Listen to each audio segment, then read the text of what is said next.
Good morning, Starshine. This is Smadar from Song of Stones, and I'm here this morning with some raw, natural blue obsidian. So, first let me tell you about this particular blue obsidian. Obsidian is one of the most amazing stones, and I know I say that about all of them because I do love them all. But obsidian is a really special stone being, and it comes in many colors. The most common one that we see is black obsidian. And you may or may not be familiar with it. It's often used for mourning. It's a really important stone for mourning loss. And it's also a very reflective stone. It's natural glass. And obsidian, I believe, if I'm not mistaken, was the first mirror. So the first time we used mirrors, it was a polished piece of obsidian because it's very reflective. So I always say, look to the stone's physical qualities to give you an indication of its metaphysical qualities. So obsidian, in that case, if we're following that line of reasoning, then obsidian would be an excellent reflector, an excellent stone to be able to see something in yourself from outside of yourself.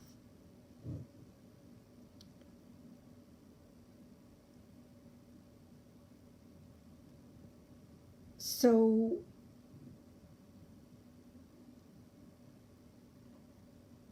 these guys are the blue obsidian, and I've had a light blue obsidian here before. These are a bit deeper. They're more of a turquoise color, and they're much deeper in color. And if you look at my posts from yesterday, you will see an example of what the lighter ones used to look like. So you might see colored obsidian around. Question your source. Find your obsidian from a trusted source, because there's so much man-made glass out there being sold as obsidian that you want to be careful with where you're getting it.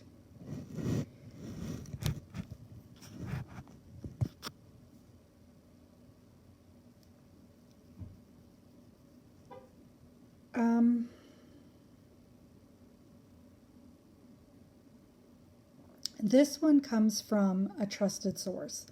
It comes from a couple who have told me, because I always ask, where did it come from, and are you sure it's natural, and they told me that they watched it coming out of the earth.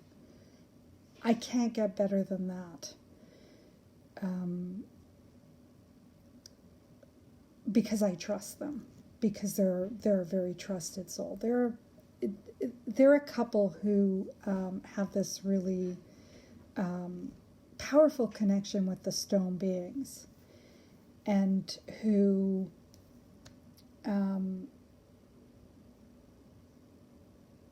see the stones the way I do, who see them as conscious living beings rather than tools.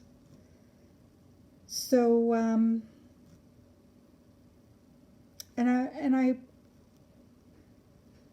I'm bringing this up because we were talking about Andara crystals on the weekend.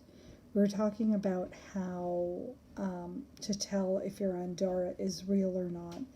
And obsidian is one of those stones, and it's also a glass. So also like the Andaras. But obsidian is one of those stones where there are a lot of, quote, fakes out there. So I just wanted to introduce you to these and get a close-up look. This one is really fascinating because it has a coating on it, and when you get closer, you can see that you have to use a magnifying glass, and you can see that those white little clouds, to me I thought they looked like white little clouds. And then when I got closer, I saw that they were like flowers or snowflakes. Like ice flowers. That's what I'm feeling and hearing from this. And I also wanted to show you some of the ones. There were a few that had this type of coating on it where it just burst with rainbow. Everywhere you could see rainbows. And I wanted to get a little closer up because rainbows are hard to capture in photographs. And I thought I could do a better job showing them to you on video. They're all over.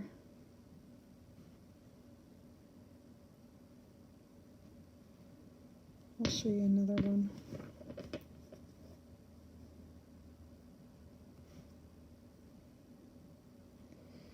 Lots of beautiful rainbows. There's something magical about crystals that have rainbows.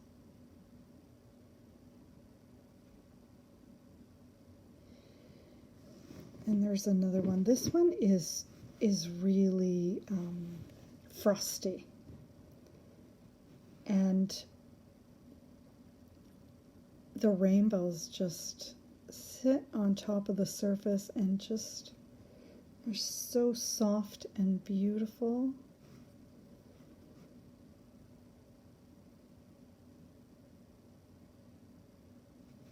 I'm not going to get there we go. Sometimes you have to just get the right angle to be able to see. And I encourage you guys to play with your crystals in different lights. And they'll show you things. You'll see things from your crystals sometimes in the dark, and you'll see some that you wouldn't normally see, and then you'll see things, whoops, you'll see things in different light. Like sometimes I need to take, most of the time I like to work with natural light, but sometimes I need to take my crystals into artificial light in order to see certain things. But that's why I say play with your crystals. Take them out into the light, take them into the dark. And then the best thing is close your eyes and just feel what it is they want to show you, because that's a whole other way of looking at them. So that's I'm taking this video with my iPad and it keeps sliding off its stand. So that's what I wanted to show you today. Now that I'm saying that, I'm feeling like there must be some connection to why it was sliding. Maybe it's a continuation of what I was just picking up on perspective, and maybe I'm just supposed to tell you that it's not just light, it's different angles that you need to move your crystals in different angles in order to see everything that's there. And then also magnification is good if you don't have a loop. it's nice to it's nice to explore your crystals with the loop, because if I hadn't have done that with this one, I would not have seen the gorgeous shapes. I mean, if you look at it, like I said before, it looked like little clouds. You can see they were like little puffballs. But then when I got closer, I saw the shapes and almost like flowers and like starbursts. Really beautiful. So it's nice to explore, and I feel like obsidian, because it's a reflector, is asking you to look at what it's showing you, and look to yourself to see what you're seeing outside also in your personal world and in your inner world. What is the world showing you? What is obsidian showing you?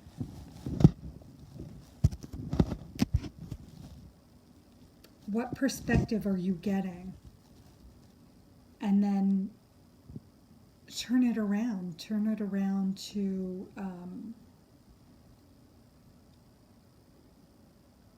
maybe I should say recognize that what you're seeing is a reflection of yourself, and try to see the purpose in that, because there's always a purpose. And that's where obsidian gets really great. That's when it's really great to work with obsidian, because they can magnify that experience for you. So when you're trying to figure out something in your life, why is a certain pattern repeating? Why is something happening? As I'm saying this, I spent a good part of the morning trying to figure out something that triggered me. And it was something that should be really a small thing, but it was showing up in my emotions and in my physical body in a powerful way. So I feel like that part of the reason that obsidian was singing and that I'm showing obsidian to you and I'm talking to you about it is that they're showing me that they can help me figure out what is going on, what the source is, why I'm triggered with this pattern that's repeating in my life. So there you go. I thought I was finished. I thought there was no purpose to this iPad slipping and shifting, and now just by looking at that and being open to why it's happening and what it's showing me just really helped me. I honestly feel so much lighter right now, having expressed that and shared that with you, because I feel like I have an ally now in helping me to figure out my my trigger. I feel like obsidian has come forward to help me with that. And it's really nice to have company and to have support and to have guidance when you're going through something, whatever it is. And it could be something huge and it could be something small. It doesn't matter. It's always nice to have some an ally, someone on your side. And the crystals always are. And they show up in the most loving and unconditionally loving way.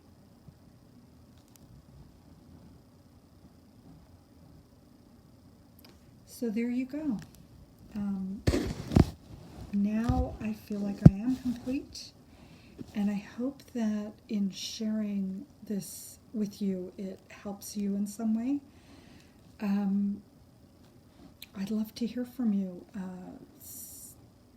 Chat me up on Facebook or Instagram, or head on over to songofstones.com and you can contact me there.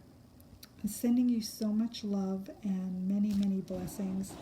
Have a really magical day.